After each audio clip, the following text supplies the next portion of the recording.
Yang kedua, kiat untuk mempertahankan rumah tangga adalah anggota keluargamu, aset amal jariah dan kunci surgamu. Teman-teman, fahami baik-baik. Ibu-ibu di belakang sana, suami itu aset amal jariah. Cuma siapin makannya, siapin minumannya, siapin bajunya, mati masuk surga. Simple sekali. Bapak-bapak fahami, uang yang hasil keringat kita dikasih ke istri, dikasih ke anak, dikasih ke orang tua. Hanya itu. Pada saat ada sesuatu yang rusak di rumah diperbaikin, mati masuk surga. Ini luar biasa ini sebenarnya. Orang-orang di sekitar kita ini sudah aset-aset amal jariah. Bapak-bapak misalnya kasih duit ke istrinya, ini beli makanan. Dibuatlah, beli tempe, beli sayur, beli segala buat makanan. Makanan itu teman-teman sekalian, kata Nabi SAW, "Ma'udhi'a ta'amun illa wada'allahu fihi barakah." Tidak ada makanan yang sedang dihidangkan, diniatkan untuk orang lain, kecuali Allah akan letakkan berkah di situ. Berkah maksudnya, dari satu piring makanan, pasti akan ada yang menjadi darah daging manusia yang memakannya. Sekarang saya ceramah depan Bapak Ibu sekalian, orang tua saya panen pahala. Karena saya tumbuh dari ASI ibu saya tumbuh juga dari nafkah ayah saya. Karena tidak semua yang kita makan satu piring makanan jadi kotoran. Ada yang jadi energi, ada yang jadi bagian tubuh kita. Sekarang bapak-bapak kasih ke istrinya makan. Anaknya makan. Bukankah itu jadi amal jariah buat dia? Karena istri anaknya bisa bergerak. Ibu-ibu masak buat suaminya.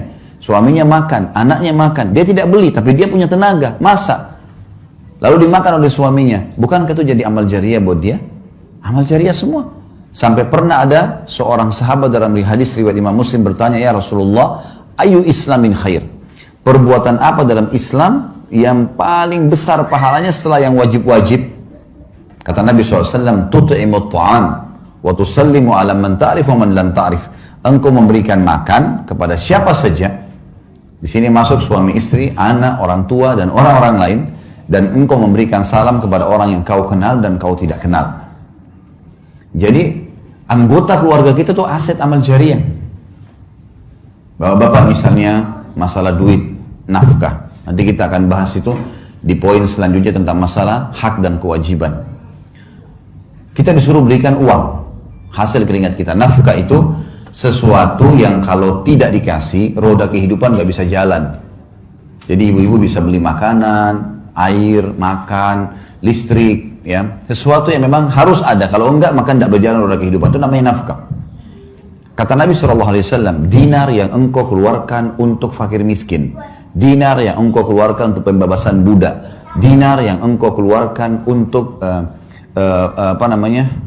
jihad di jalan Allah, dan dinar yang engkau keluarkan untuk istri anakmu jauh lebih besar pahalanya, mengalahkan pahala yang lain-lainnya di dalam rumah itu.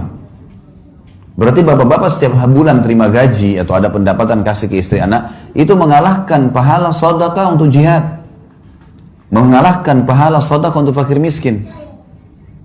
Tapi bukan berarti hadis ini ibu-ibu misalnya bilang, nah itu kan ada hadis tadi, berarti semua gaji suami harus saya pegang. Bukan itu maksudnya ya. Karena kita bicara masalah nafkah ya. Nafkah itu yang kalau gaji suami 5 juta misal contoh, lalu suami yang bijak, saya melakukan hal itu pada istri saya, disusunlah kebutuhan rumah A, B, C, D, F, G, A sampai sekian. Oh ini contoh saja, contoh gaji saya 5 juta, oh ternyata kebutuhan rumah 4 juta. Ini 4 juta ya nafkah rumah.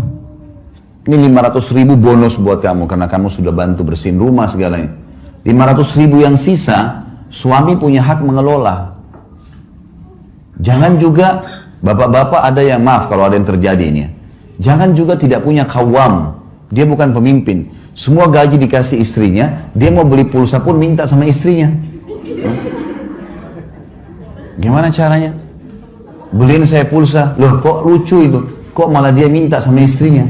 Nggak boleh. Mestinya dia bisa punya kawam. Dia yang beliin istrinya, iya, harus punya kemuliaan. Nanti kita bahas di sini masalah kenali karakter pasangan. Ada poin-poin setelahnya. Jadi ibu-ibu punya hak di sisi nafkah. Tapi ibu-ibu tidak punya hak lebih daripada itu. Kalau lebih sunnah. Sebagaimana bapak-bapak tidak punya hak di harta pribadinya ibu. Misal ibu-ibu di sini ada sebelum nikah sudah punya usaha. Atau setelah nikah dapat warisan dari orang tuanya. Tidak bisa suaminya bilang, kamu kan sudah 10 tahun saya nafkahi. Ini dapat warisan 200 juta bagi 2 ya. Nggak boleh itu. Dia nggak punya hak 1 rupiah pun. Laki-laki, suami nggak punya hak dari harta istri pribadi. Istri punya hak nafkah saja. Lebih daripada itu sunnah, bukan kewajiban. Ini nanti kalau memahami secara benar, seperti batu bata yang kita letakkan di tembok bangunan, maka akan rapi kalau benar semuanya. Tapi yang jelas, sekarang kalau laki-laki mau menjadikan aset amal jariah, apapun hasil keringatnya diberikan kepada istri anaknya adalah sedekah yang paling besar. Wanita misalnya, ibu-ibu di belakang sana. Apa kata Nabi SAW? Kata kunci sederhana masuk surga. Wanita, istri manapun yang menjaga 5 waktu sholatnya. Kemudian berpuasa Ramadannya. Ini nggak disebutin sholat sunnah ya, sholat wajib saja dulu. Kalau sholat sunnah ibu-ibu kerjain itu sudah plus. Sholat 5 waktu, azan langsung sholat, subuh sampai isya. Kemudian yang kedua, tiba Ramadan, puasa Ramadan, belum dimasukkan puasa sunnah. Dan dia mentaati dan melayani suaminya pada hal yang ma'ruf. Ma'ruf ini maksudnya bukan melanggar agama. Kecuali pada saat dia meninggal, dia boleh masuk, dia boleh pilih 8 pintu surga yang mana dia mau masuk. Hanya 3 hal saja. Sederhana sekali kita bisa menjadikan rumah tangga kita sebagai aset amal jariah. Orang-orang ini nih, suami istri, orang tua, mati ya.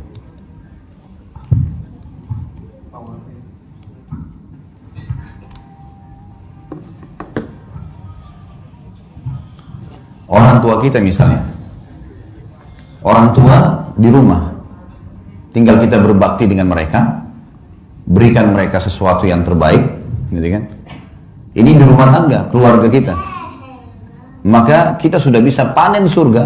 Ya, Allah menjadikan bakti dengan kedua orang tua setelah iman kepadanya.